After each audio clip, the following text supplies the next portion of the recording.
বন্ধুরা, দেখুন ছাদ বাগানে কত বড় বড় সাইজের ড্রাগন ফল হয়েছে। এগুলো জাম্বো রেড ভ্যারাইটির ড্রাগন, প্রায় 400 গ্রামের মতো ওজন হয়ে যাবে।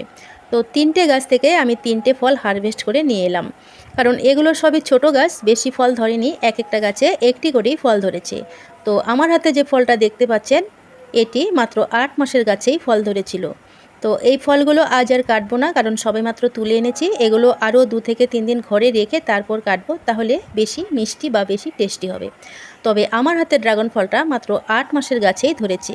মাত্র একটি কুঁড়ি হয়েছিল এই গাছটির মধ্যে, এবং সেই কুঁড়িটাই ফলে পরিণত হয়েছে। আর দেখুন আজ কত সুন্দরভাবে পেকে গেছে। আপনাদের ড্রাগন গাছ থেকে থাকলে ড্রাগন গাছ লাগিয়েই প্রথমে ফলের আশা করবেন না, আগে গাছের চেহারা হেলদি করার চেষ্টা করবেন। লিকলিকে সরু সরু ডালে সহজে ড্রাগনের কলি আসে না, তার জন্য গাছকে শস্যের খোল পচা জল দেবেন এবং অন্যান্য নাইট্রোজেন সমৃদ্ধ খাবার দেবেন। আর গাছটিকে উপযুক্ত রোদে বসাবেন এবং গাছের জল নিষ্কাশন ব্যবস্থা ভালো রাখবেন, যাতে সহজেই সেখান দিয়ে জল বেরিয়ে যায়, মাটি যেন স্যাঁতস্যাঁতে না থাকে। গাছের গোড়ায় কোনো আগাছা হতে দেবেন না। মাত্র এইটুকু যত্ন করে দেখবেন আপনার ড্রাগন গাছেও খুব শিগগিরই ফুল এসেছে।